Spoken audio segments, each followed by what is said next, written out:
ওয়ালাকাদ খালাকনাল ইনসানা মিন সুলালিম মিন তিন।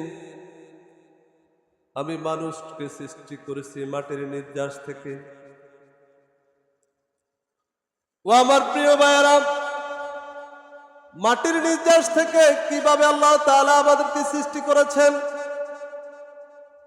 এর ব্যাখ্যা হলো, এই পৃথিবীতে যত প্রকার খাদ্য উৎপাদন হয় সব খাদ্য উৎপাদন হয় মাটি থেকে। আর এই খাদ্য খেয়ে মানুষের দেহের মধ্যে রক্ত জন্মগ্রহণ করে। আর এই রক্ত থেকে একজন পিতা বা একজন পুরুষের নাপাক পানি হয়, নাপাক পানি থেকে আবার একটা মানুষের জন্ম হয়। এই কথার ব্যাখ্যাটা হলো এমন, এই আল্লাহ তাআলা তো বললো যে আমি সকল মানুষকে সৃষ্টি করেছি মাটির নির্যাস থেকে। তাহলে পৃথিবীতে যত খাবার সৃষ্টি হয়, আমরা যে ধান খাই মানে চাল খাই, ভাত খাই, এটা উৎপাদন হয় কোথায়? আমি আপনি যে নারকেলের পানি খাই, কোথায় থেকে? তার মানে এই পৃথিবী, এই মাটিতে সকল খাবারের জন্ম, সকল খাবার উৎপত্তি হয় মাটি। এমনকি খাদ্য অখাদ্য এমন কিছু এই মাটি থেকে আসে। মাটির উৎপাদিত খাদ্য আমরা খাই। খাদ্য খাইলে কি হয়? আমাদের দেহের মধ্যে রক্ত জমাট হয় বা রক্ত জন্মগ্রহণ করে। আর এই রক্ত থেকে একজন পুরুষের নাপাক পানির জন্মগ্রহণ করে। আর সেটা থেকেই আমাদের সব কি শুরু। এরপরে আল্লাহ তাআলা বলেন, সুম্মা মিন নুতফাতিন মিন আলাকাতিন। এরপরে এতে বলেন, সুম্মা জাআলনা নুতফাতান ফি করারিন মাকিন। আল্লাহ তাআলা বলতেছেন,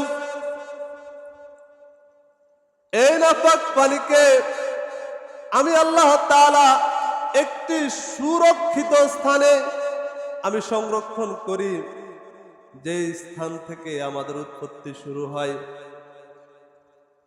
আমার প্রিয় ভাইয়েরা, আমরা এমন একটা নাপাক পানির মাধ্যমে এই পৃথিবীতে এসেছি যার পৃথিবীতে কোনো মূল্য নাই। আমি যখন শুক্রাণু আকারে, কেউ আমার খবর রাখে নাই, খবর রাখছেন কে? ও আমার প্রিয় ভাইয়েরা, আমি যখন শুক্রাণু আকারে ছিলাম, সেখান থেকে আমার মায়ের গর্ভে এমন একটা সুরক্ষিত স্থানে আল্লাহ তাআলা আমাকে রাখেছেন, যেখানে আমার কেউ খবর রাখে নাই। আমার দল এখন খবর নেই। যখন আমি নেতার পক্ষে স্লোগান দিতে পারি, আমার পীর সাহেব আমার খবর রাখতেছে, যখনই আমার পীর সাহেবকে আমি মোটা দানের হাদিয়া দিতে পারছি। আমার এলাকার মানুষ আমার তখনই খবর রাখে যখন আমি তাদেরকে মোটা অঙ্কের হাদিয়া দিতে পারি। কিন্তু আমি আপনি যখন এমন অবস্থায় ছিলাম, তখন কেউ আমার খবর রাখে নাই। তখনই আমাকে আপনাকে ভুলে যান নাই। যিনি আমাকে আপনাকে ভুলে যান নাই, তার নাম হলো আল্লাহ। সে আল্লাহ তাআলা আমাকে আপনাকে এমন অবস্থায় ভুলে যান নাই। আমার প্রিয় ভাইয়ের, আল্লাহ তাআলা বলতেছেন, আমি একটা সুরক্ষিত স্থানে আমি কি করলাম? সংরক্ষণ করলাম, যে স্থানে কোনো প্রকার রোগ বালাই মুসিবত ওখানে কোনো আক্রমণ করতে পারে না। এরপরে সুম্মা খালাকান নুতফাতান আলাকা। এরপর আমি কি করলাম? নাপাক পানিটাকে 40 দিন পরে আমি রক্তের এক টুকরায় রক্তে পরিণত করলাম। আর এই জমাট রক্তকে আমি আরো 40 দিন পরে একটা গোস্তের টুকরাই বানালাম। প্রথমে ছিলাম নাপাক পানি, এরপর হইলাম রক্তের টুকরা, একটা জমাট রক্তের টুকরায় পরিণত হলাম। তারপর 40 দিন পর হইলাম কি? এক টুকরা গোস্তের টুকরা হইল। ও আমার প্রিয় ভাইরা, এজন্য আল্লাহ তাআলা আমাদেরকে পবিত্র কোরআনের অন্য আয়াতে বলেন, কাইফা তাকফুরুনা বিল্লাহ, কাইফা তাকফুরুনা বিল্লাহ। ওরে মানুষ, এত কিছুর পরও তুমি কিভাবে আল্লাহ তাআলাকে ভুলে গেলা? ও আমার প্রিয় ভাইয়েরা, যে আল্লাহ তাআলা আমাকে তিল তিল করে এই পৃথিবীতে এনেছেন, অথচ আসার পরে সে আল্লাহকে আর ডাকি না, এখন অন্যকে ডাকি, অন্যের পক্ষে স্লোগান দিই। আমাকে আপনাকে আল্লাহ তাআলা কত মায়া করে সৃষ্টি করেছেন। 40 দিন পরে আমি আপনি গোশতের টুকরায় পরিণত হলাম। এরপরে ফাখলাকনাল আলাকাতা মুদগা, এরপরে আল্লাহ তাআলা কি করেছেন? 40 দিন পরে রক্ত জমাটকে গোশতের টুকরা করলেন। গোশতের টুকরা করার পরে ফাখলাকনাল মুদগাতা ইযামা, এরপর আল্লাহ তাআলা কি করলেন? আরো 40 দিন পরে আমার আর আপনার এই শরীরটা তো যদি গোশতের টুকরা নিয়ে পৃথিবীতে আগমন করি, তাহলে আমি আপনি শক্ত করে এই পৃথিবীতে দাঁড়াতে পারবো না। পারবো? এই যে আপনারা মসজিদ বানালেন, মসজিদ বানাতে গিয়ে বালি সিমেন্ট সব দিলেন, দিলেন না রড, দাঁড়াবে মসজিদটা? আমার শরীরের ভিতরে এখন আমরা গোশতের টুকরাই আছি, এই গোশতের টুকরাই পরিণত একটা মানুষ এই পৃথিবীতে এসে দাঁড়াতে পারবে না। তার কারণ কি? তার শরীরের ভিতরে শক্ত কিছু দরকার। আল্লাহ তাআলা বলতেছেন, এরপরে আমি আরো 40 দিন পর এই ছোট্ট গোশতের টুকরার মধ্যে একটা নয়, দুইটা নয়, 206 খানা হাড় দিয়া দিলাম। ও আমার প্রিয় ভাইয়েরা, নিজের দেহের মধ্যে একটু দেখেন, আল্লাহকে খোঁজার জন্য অন্য কোনো জায়গা যাওয়া দরকার হবে না। আমার এই দেহের মধ্যে 206 খানা হাড় আল্লাহ তাআলা দিলেন, এমন ভাবে কারিগর তিনি করলেন, এমন ভাবে উনি আমাকে আপনাকে সৃষ্টি করলেন। আমার দেহের যেই জায়গায় যে এমন হাড় দরকার, আল্লাহ তাআলা ওই জায়গায় তেমন হাড়টা দিয়া দিলে। আল্লাহ তাআলার কাছে আমাদের বাবা মা কোনদিকে দোয়া করেছে, আল্লাহ আমার বাচ্চাটার, আমার যে বাচ্চাটা তুমি এই পৃথিবীতে দিবা, তার শরীরের মধ্যে 206 খানায় হাড় দিও, কোনো প্রকার কোনো হাড় কম দিও না। এই দোয়া কোনোদিন করছেন নাকি? হুজুরের 500 টাকা 1000 টাকা হাদিয়া দিয়ে করছেন, আল্লাহ যে জায়গার হাড় যেখানে দরকার আল্লাহ আমরা এই জায়গা দিয়ে। কিন্তু দিলেন কে? আমার প্রিয় ভাইয়েরা, হাতের আঙ্গুলের মধ্যে দেখেন 5টা আঙ্গুলের সাইজ 5 রকম। এর কারণ কি? যদি 5টা আঙ্গুলের হাত সমান হতো বা আঙ্গুল সমান হতো, আমার আর আপনার সবকিছু ধরতে সুবিধা হইতো না। কিন্তু আল্লাহ তাআলা এমন, আল্লাহ এমন দয়ালু আল্লাহ, আমার এই হাতের মধ্যে 5টা আঙ্গুলকে 5 রকম করেছেন, যাতে করে বান্দা দুনিয়াতে আসার পরে তার সকল কার্যক্রম এই হাতের দ্বারা করতে পারে। ও আমার প্রিয় ভাই, আল্লাহ তাআলা বলেন, এরপরে 40 দিন পরে যখন 206 খানা হাড় দিলাম, এই 206 খানা হাড়ের মধ্যে আবার 360 জোড়া দিলাম। কয় জোড়া দিলাম? যদি হাড় দিতেন, জোড়া না দিতেন, তাহলে আমি আপনি এখন মসজিদে আসি যেভাবে বসছি এভাবে বসতে পারতাম? পারতাম না। দাঁড়াতে পারতাম না, ব্যান্ড হতে পারতাম না। এই ব্যান্ড হওয়ার জন্য, প্রয়োজন অনুযায়ী ব্যান্ড হওয়ার জন্য, বসার জন্য, আল্লাহকে সেজদা দেওয়ার জন্য, রুকু দেওয়ার জন্য আল্লাহ তাআলা বলতেছে, আমি এই 206 খানা হাড়ের মধ্যে 360টি জোড়া দিয়ে দিলাম। 360টা জোড়া দিয়া আমি এই গোশতের টুকরো দিয়ে আবার গোশত দিয়া কি করলাম? এই হাড়গুলাকে প্রলেপ দিয়া দিলাম। আমার প্রিয় ভাইরা, এরপরে আল্লাহ তাআলা হাতকে গোস্ত দিয়ে প্রলেপ দিলেন। দেওয়ার পরে এবারে এই দেহটা নিয়ে যদি কোনো বাচ্চা জন্মগ্রহণ করে তাহলে এই গোস্তটা পচে যাওয়ার সম্ভাবনা আছে, নষ্ট হয়ে যাওয়ার সম্ভাবনা আছে, পোকামাকড় আক্রমণ করার সম্ভাবনা রয়েছে। এর কারণে এই গোস্তটাকে সেভ করার জন্য আল্লাহ তাআলা আমার আর আপনার শরীরের মধ্যে এই টু জেড মাথার তালু থেকে পায়ের তালু পর্যন্ত আল্লাহ তাআলা একটা চামড়া দিয়ে আবৃত করে দিলেন, যে চামড়ার একটা নয় দুইটো নয় শত শত গুণ রয়েছে। বুকের চামড়াটা দিলেন একরকম, পিঠের চামড়া দিলেন আরেক রকম, মুখের চামড়াটা আরেক রকম, হাতের তালুর চামড়া একরকম, হাতের পিঠের চামড়া আরেক রকম, পায়ের তালুর চামড়া একরকম, পায়ের পাতার চামড়া আরেক রকম। আল্লাহ তাআলা একে চামড়া দিলেন জমিন এক, কিন্তু তার গুণাগুণ এক এক জায়গার এক এক রকম দিলেন কে? ওর কথা বলেন না, দিলেন কে? ও আমার প্রিয় ভাইয়েরা, পিঠের চামড়া যেভাবে ঠান্ডা সহ্য করতে পারে, বুকের চামড়া সেভাবে ঠান্ডা সহ্য করতে পারে না। বুকের চামড়া যেভাবে ঠান্ডা সহ্য করতে পারে, বুকের চামড়া তার থেকে কয়েক গুণে ঠান্ডা সহ্য করার মতো ক্ষমতা আল্লাহ তাআলা দিলেন। ও আমার প্রিয় ভাইয়েরা, তাহলে আল্লাহ তাআলা আমাকে আপনাকে একটা মানুষে পরিণত করলেন। আমার প্রিয় ভাইয়েরা, এবার মায়ের গর্ভের মধ্যে আমরা একটা মানুষ রূপ ধারণ করলাম। কি করলাম? একটা মানুষ পরিণত হলাম। এরকম আমাদের দরকার কি? আল্লাহ তাআলা এবার একটা মানুষ রূপে মায়ের গর্ভে বানিয়ে আমার আর আপনার দেহের মধ্যে রূহ দিলেন। কি দিলেন? এবার রূহ দেওয়ার পরে আমি আপনি একটা মানুষে পরিণত হলাম।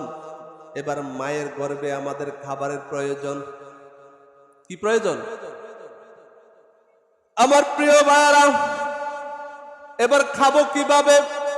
এই পৃথিবীর এমন কোন বিজ্ঞানী, এমন কোন ডাক্তার, এমন কোন বিশেষজ্ঞ আজকে রিসার্চ করে বের করতে পারে না যে মায়ের গর্ভে খাওয়ানো যাবে বাচ্চাকে। মায়ের গর্ভে আমাকে আপনাকে সবাই ভুলে গেছে, কিন্তু বলে নাই এমন একজন যিনি হলেন আমার আর আপনার রব। তিনি আমাকে আপনাকে ভুলে যান নাই। এই মায়ের গর্ভে খাওয়ানোর জন্য আমার আর আপনার নাভির সাথে মায়ের সাথে একটা বাইপাস রোড তৈরি করে দিলেন। এমন এই বাইপাস রোডে মায়ের নাপাক রক্তগুলাকে বন্ধ করে দিয়ে আমার আর আপনার নাভির মাধ্যমে আমাকে আপনাকে লালন করলেন, খাওয়াইলেন। ও আমার প্রিয় ভাইরা, এই যে আমি একজন মানুষ রূপে খাওয়ার অভাব হবে আমার দল কয়দিন খবর নিছে? ওর কথা কন না। আমার দল কোনদিন আমার খবর নিছেনি? আমার ফিস সাহেব আমার খবর নিছেনি? তাহলে কে আমার খবর রাখতেছেন? কথা বলেন, কে আমার খবর রাখতেছেন? এই যে এই অবস্থায় আমি যখন মায়ের গর্ভে একটা মানুষ রূপে ধারণ করলাম, আমার এখন খাবারের প্রয়োজন। এখন মায়ের গর্ভে আল্লাহ তাআলা আমাকে খাওয়াচ্ছে। সে আল্লাহ তাআলা আমাকে পারতেন, যখন আমি নাপাক পানির পরিণত ছিলাম সেদিন আমাকে টয়লেটের ভিতরে ফেলে দিতেন। যেদিন আমি রক্তের জমাট ছিলাম সেদিন আল্লাহ তাআলা পারতেন আমাকে টয়লেটের ভিতরে ফেলে দিতে। আল্লাহ তাআলা আমাকে যখন একটা মানুষ রূপ দিলেন, যদি আমার দেহের মধ্যে রূহ না দিতেন তাহলে মায়ের গর্ভ থেকে কি হয়ে বের হইতাম? মৃত হয়ে বের হইতাম। আমার জায়গা হয়ে যেত মাটির। কিন্তু আল্লাহ তাআলা আমাকে আপনাকে ভুলে যান নাই। ও আমার প্রিয় ভাইরা, তাহলে একটা চামড়া দিয়ে আবৃত করলেন, খাবারের ব্যবস্থা করলেন। এই চামড়ার এত গুণাগুণ, মায়ের গর্ভে থেকে যেদিন এই পৃথিবীতে আসলাম, যখনই মায়ের গর্ভে থেকে পৃথিবীতে আসলাম সেদিন মাথায় চুল ছিল, চোখের ভুর ছিল, পাপড়ি ছিল নাকি? একটা সন্তান যখন জন্মগ্রহণ করে তখন তার মাথায় চুল থাকে। ওরে কথা বলেন না কেন? কথা না বললে আসলে কথা আসবে না। মাথায় কি ছিল? চুল ছিল, ভুর ছিল, পাপড়ি ছিল। এরপর আস্তে আস্তে বড় হইতে হইতে এখন দাড়ি হয়, মোছ হয়। শরীরের একই জায়গায় একটা জমিন, কিন্তু ফসল ভিন্ন রকম। জায়গা ভেদে তার নাম পরিবর্তন। মাথায় গজাইলে কয় চুল, আর চোখের উপরে গজাইলে কয় ভুর, এবং চোখের মধ্যে যে কি বলে পাতার মধ্যে গজায় সেটাকে বলা হয় পাপড়ি। এরপর আরেকটু নিচে যখন গজায় তখন বলা হয় মোষ। আরেকটু নিচে গজালে বলি কি আমরা? এভাবে বলি না আমরা? একটু কি চিন্তা করেছেন প্রিয় ভাইয়েরা? যেদিন মায়ের গর্ভে থেকে আসলাম সেদিন আমার মাথায় চুল ছিল, ভুর ছিল, পাপড়ি ছিল, দাড়ি মুখ ছিল না। জন্মগ্রহণ একসাথে হলো, কিন্তু এখন মাথার চুল প্রতি মাসে কামানো লাগে। কয়েকদিন ভুর কামাইছেন, কয়েকদিন পাপড়ি কামাইছেন। জমিনে ফসল ভিন্ন রকম। তার মানে মাথার চুল গজাবে, ভুর গজাবে না, পাপড়ি গজাবে না। এর মানে হলো ভুরের মধ্যে আর পাপড়ির মধ্যে কোন একজন নিয়ন্ত্রক। সেই নিয়ন্ত্রকের নাম কি? ওর কথা বলেন না। সেই নিয়ন্ত্রকের নাম কি? বিশ্বাস করেন না আপনারা? বিশ্বাস হয়? ও আমার প্রিয়, এরপরে আপনি দেখেন মাথার চুল বড় হয়, কিন্তু ভুর কখনো, পাপড়ি কখনো বড় হয়।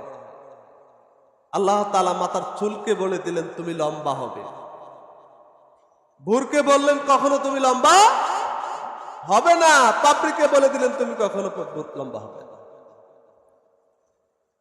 ও আমার প্রিয় ভাইরা, যখন মায়ের গর্ভে একজন পরিপূর্ণ মানুষ হইলাম, এরপর আল্লাহ তাআলা মায়ের গর্ভে আমাকে 9 মাস বা কিংবা 10 মাস 10 দিন আমাকে খাওয়াইলেন, লালন পালন করলেন। আমার মা কোনোদিন হুজুর দিয়া মিলাদ পড়ায় নাই, সিন্নি দিয়া বাবা কোনোদিন দোয়া করেন নাই। আল্লাহ তাআলা আমাকে আপনাকে সুন্দর অবয়ব দিয়ে একটা মানুষ রূপে বানালেন। এরপরে আমার পৃথিবীতে আসার সময় হলো আমার আর আপনার। পৃথিবীতে আসার সময় আমরা কিন্তু আল্লাহ তাআলার উপর আস্থা রাখি না। দেখবেন অনেক মানুষ, অনেক যুবক ভাইয়ের আছে, বিয়ে করার পরে কিন্তু সিজারের জন্য টাকা রেডি। ওর কথা কর না, বিষয়টা এমন হয় না? আমরা এখানে যারা মুরব্বী চ্যানেল আছেন, এক একজন মায়ের 10 জন 12 জন করে সন্তান আছেন, আছেন নাকি? কয়টা সিজার লাগছে? তাহলে এবার বলেন, একজনে যদি জিজ্ঞেস করেন হুজুর আল্লাহ কেন, তোর কথা কর না, আল্লাহ কেমন, আমি আপনাদেরকে জবাব দিব যার মন যেমন। বুঝেন না কথা? যার মন মানে আপনি আল্লাহর প্রতি যেমন ধারণা করেন আল্লাহ আপনার সাথে তেমনই আচরণ করবে নাকি? হযরত ইব্রাহিম আলাইহিস সালাম আল্লাহর প্রতি এত বেশি মহব্বত ছিল, এত বেশি বিশ্বাস ছিল, নমরুদ যখন ইব্রাহিম আলাইহিস সালামকে আগুনের কুণ্ডলিতে পালাই দিলেন, এত প্রজ্বলিত আগুন যেখানে কাছে গেল মানুষ গলিত হয়ে গলি যাওয়ার কথা, কিন্তু সে আগুনের মধ্যে নমরুদ ইব্রাহিম আলাইহিস সালামকে কি করলেন? ফেলে দিলেন। 2 জন ফেরেশতা এসে ইব্রাহিম আলাইহিস সালামকে বললেন, ও ইব্রাহিম, তুমি শুধু বলো, আমরা আল্লাহ তাআলাকে বলবো, এটার একটা ব্যবস্থা করার জন্য, এটাকে দুলিশাত করে দিব, তুমি শুধু একটু বলো। ইব্রাহিম আলাইহিস সালাম ডাক দিয়ে বললেন, ও ফেরেশতারা শুনো, আমি তো এমন কোন অন্ধ, কোন আল্লাহ তাআলার ইবাদত করি না যে আল্লাহ তাআলা আমি যে এখন কোন পরিস্থিতিতে আছি, কোথায় আছি, এটা আমার আল্লাহ তাআলা দেখে না। এমন অন্ধ আল্লাহ তাআলার ইবাদত তো আমি করি না। আমি তো এমন অন্ধ আল্লাহ তাআলার ইবাদত করি না যিনি আমি যে এখন আগুনের কুণ্ডলীর ভিতরে ডুবে আছি, দেখেন না ফেরেশতাদের মাধ্যমে কেন আমি কি করব? ওর কথা কন না কা? ফেরেশতাদের মধ্যে কেন আমি সংবাদ পাঠাবো? তোমরা গিয়ে আল্লাহকে বলবা, আল্লাহ আবার আমার কাছে পাঠাবে। আল্লাহ তো সব, ওর কথা কন না, আল্লাহ সব দেখেন। তাহলে ইব্রাহিম আলাইহিস সালামের বিশ্বাস ছিল কত? কথা বলেন, ইব্রাহিম আলাইহিস সালামের বিশ্বাস ছিল কেমন? যে আমি যে অবস্থা আছি না কেন আমার আল্লাহ তাআলা দেখেন। মায়ের গর্ভের ভিতরে বাচ্চা বড় দিল না ছোট দিল, এটা করছেন কে? তুমি কি, তোমার দ্বারা কি কোনো সম্ভব? তুমি কি পারছো যে আল্লাহ তাআলা বাচ্চাটাকে বড় করবে না ছোট করবে? সেটার দায়িত্ব তো সে। দেখবেন এই বাংলাদেশের এখন এমন পরিস্থিতি আমার প্রিয় ভাইয়েরা, ডাক্তাররা এবং মেডিসিন কোম্পানিরা এমন একটা ব্যবস্থা করে রাখছে, আপনি যখন আপনার স্ত্রীটাকে নিয়ে হাসপাতাল যাবেন, আপনাকে এমন ভাবে তারা কথা বলবে, এই মুহূর্তে আপনার স্ত্রী শেষ, বাচ্চা শেষ। ওর কথা করল আসেনি না নাই? তার এমন ভাবে আপনার সামনে উপস্থাপনা করবো, এই একটু পরে বলবো আরে আপনার বাচ্চা তো মায়ের গর্ভে পায়খানা করে গেছে, এ আপনার বাচ্চার তো পানি শুকিয়ে গেছে। যে আল্লাহ তাআলা 10 দিন 10 মাস 10 দিন যে আল্লাহ তাআলা মায়ের গর্ভে লালন পালন করবেন, তখন পানি শুকাই নাই, এখন পানি শুকিয়ে গেল। ওর কথা বলে, এই মানুষ ছাড়া এই পৃথিবীতে কত লক্ষ লক্ষ লক্ষ প্রাণী আছে, বলেন তো এই প্রাণীগুলার কয়দিন সিজার লাগছে? কে সিজার করছে? কিন্তু আল্লাহ তাআলা কি পৃথিবীতে আনেন নাই? আমাদের এখন অসাধু ব্যবসায়ী, ওষুধ কোম্পানি বলেন, কিছু ডাক্তাররা বলেন, আমাদেরকে জিম্মি করে ফেলছে। মেডিসিনের গুণাগুণ নিয়ে তাদের এখন মাথা ব্যথা নাই। দেখবেন অনেক ওষুধ কোম্পানি এখন শুধু ডাক্তারকে পিছনে পিছনে দৌড়ায়। এই যে ডাক্তারকে পিছনে পিছনে দৌড়ায়, ডাক্তারের জন্য মোটা অঙ্কের হাদিয়া, এই যে এগুলা দেয়, এগুলা সে কোথায় থেকে দেয়? কথা বলেন, আমার আর আপনার পকেটে দিয়ে তো তারা এগুলা করতেছে। এই যে অ্যাডভাইস করতেছে, ডাক্তারের কি বলে, ডাক্তারের বাচ্চার পড়াশোনার দায়িত্ব নাই, ডাক্তারের ঘরের শুরু থেকে শেষ পর্যন্ত সব কোম্পানির। প্লেট বর্তন থেকে শুরু করি, ডাক্তার যে প্লেটে ভাত খায় ওটাও এক কোম্পানির, যে গ্লাসে পানি খায় ওটাও এক কোম্পানির, যে চামচের তরকারি নেই সেই চামচও ওর কথা কন না। বৃষ্টি হলে যে ছাতা দিয়া ডাক্তার কি বলে বাজারে যায় সেটাও আরেক কোম্পানির। গাড়ি করে যায় বড় বড় ডাক্তাররা, সেই যে গাড়িতে যায় ওই গাড়িটাও ওরা। আমরা মনে হয় আমার সাথে একমত নয়। বিষয়গুলো কি এমন না? এই যে এগুলা করতেছে কার টাকা দিয়ে করতেছে? এখন আমার আর আপনার এখন 1 টাকার ওষুধ হয়ে গেছে এখন 20 টাকা। 1 টাকার ওষুধ হয়ে গেছে কত? আর এবার বলেন যে এটা 2 টাকার ওষুধ কিনে খান, ওটাতে মেডিসিন বা কি আছে? যেটার অ্যাডভান্স করার জন্য ডাক্তারকে পিছনে এত লক্ষ লক্ষ টাকা ব্যয় করে, এর ভিতরে আছেটা কি আমার প্রিয় ভাই? এরপরে একটু ছোট্ট একটা কথা বলি। এই বাচ্চার আগমনের সময় সবচেয়ে বেশি মাতাব্বর বুদ্ধিজীবী হয়ে যা মেয়ের মা। তোর কথা কন না, টাকা লাগলে টাকা দেন, তারপরে আমার মাইয়া ওর। আমাকে মনে হয় এখানে এদিকে এদিকে হয় না, আমার রমিজ এরকম হয়, এই কারণে আমরা ধারণা আছে টাকা লাগলে কত টাকার মালিক। কথা কন না, কত টাকার মালিক। সিজার হইলে যে বাচ্চার মেয়েটার কি হবে, কতটুকু ক্ষতি হয়ে যাবে, বাচ্চাটা ফার্মের মুরগির মতো হয়ে যাবে, তার সেটা তো ধারণায় নাই। ওই যে আল্লাহর তার কাছে নিয়ত ছিল বাচ্চা হওয়ার সময় যদি লাগে সিজার করতে। ওর কথা কোন দেখা, হ্যাঁ, আগে কি করে বাজেট রাখে।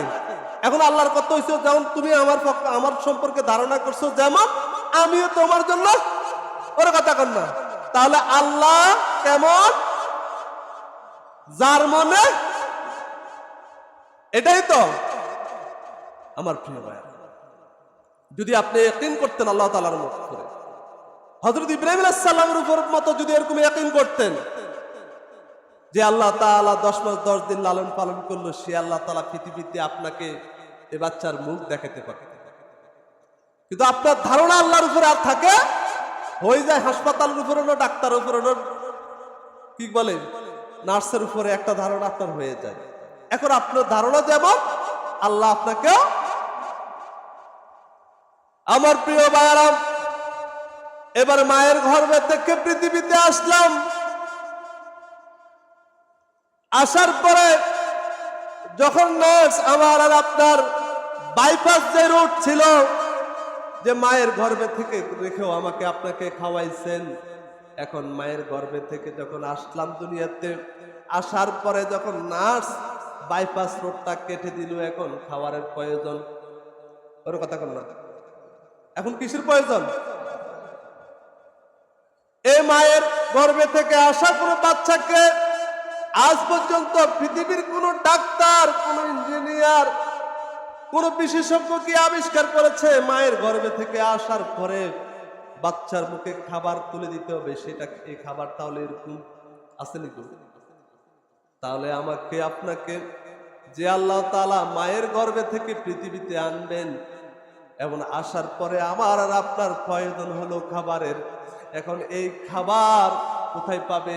সেই জন্য আল্লাহ তাআলা আমার আর আপনার এই পৃথিবীতে আসার 3 থেকে 4 মাস আগে আমার মায়ের বুকে আমার জন্য খাবারের ব্যবস্থা করে রেখে দিলেন। এটা এমন একটা খাবার, এটা শুধু খাবার নয়, মহা ওষুধ, সকল রোগের ওষুধ এক মায়ের বুকের দুধ। আমার বন্ধুগণ, এই খাবারটাকে আল্লাহ তাআলা এমন ভাবে বানালেন, না পাতলা, না ঘন, না ঠান্ডা, না গরম, এমন ভাবে আল্লাহ তাআলা কি করলেন আমার আপনার জন্য তৈরি করলেন। যদি মায়ের বুকের দুধের মাধ্যমে আমাকে আপনাকে খাওয়াচ্ছেন, এরপর আল্লাহ তাআলা দেখলেন যদি একটা ছিদ্র দিয়ে এই দুধ বের হয় তাহলে বাচ্চার নাকের মধ্যে উঠতে পারে, হয়তোবা বুকে বেঁধে যেতে পারে, গলায় আটকে যেতে পারে, যার কারণে মায়ের দুধের মধ্যে একটা নয়, দুইটা নয়, প্রায় 32টা নালে কি করেছেন, ছিদ্র রেখেছেন, যাতে করে আমার আর আপনার টানার সময় কোনো প্রকার বুকের মধ্যে কি করে গলায় আটকে না যায়। ও আমার প্রিয় ভাইয়েরা, এই যে পৃথিবীতে আসলাম, আসার পর মুহূর্ত পর্যন্ত একদম নাই থেকে শুরু করে এই পৃথিবীতে আসা পর্যন্ত বলেন তো কার অবদান বেশি? আল্লাহ তাআলার অবদান বেশি, কয় আনা বেশি? কত আনা এই অবদান আল্লাহর? 16 আনা অবদান কি আল্লাহর নয়? কথা বুঝেন নাই মনে আপনারা?